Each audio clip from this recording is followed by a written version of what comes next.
as our last step, we want to know where exactly did the profits, did the company come from losses to profits. And for that, we would actually want to go to the final profit cell and just write a 0 there. But we can't, because that would destroy the formula. Still, there's one tool at our disposal, but let's begin by showing that if we go to profit cell and click on formulas and trace precedence, it will show which cells does profit use. So right now, total revenue and total cost. One more click shows which cells are used by total revenue and total cost. Well, total cost uses these 3, and total revenue uses these 2 cells. Okay, one more time to the profit, and one more trace precedence moves even further back. So right now, these 3 cost cells are using other cells all over the place. So we can kind of visualize the way our cells are being used. What we also can do is remove arrows and go to, let's say, this 100,000 and move, so to say, downstream now. So trace dependence.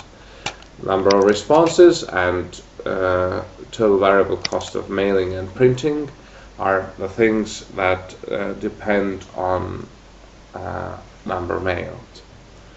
Okay. We can click one more time. Sorry.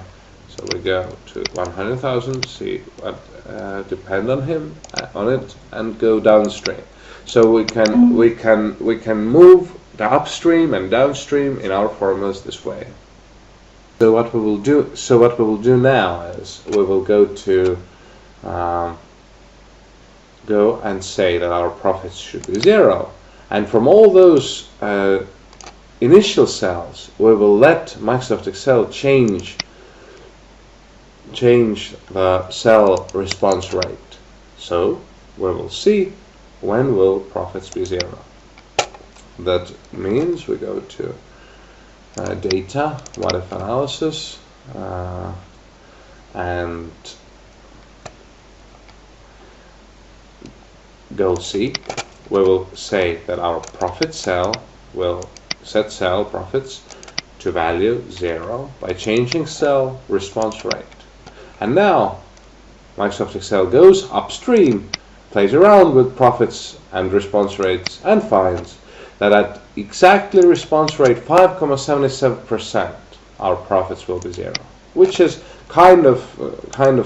which could kind of be deduced from this data table as well. It's somewhere between 5% and 6%, and now we see that it's exactly 5.77%.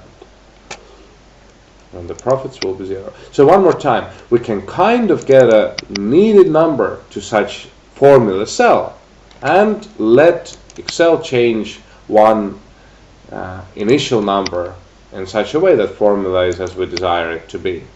Right now, when will the profits be 0, at which response rate?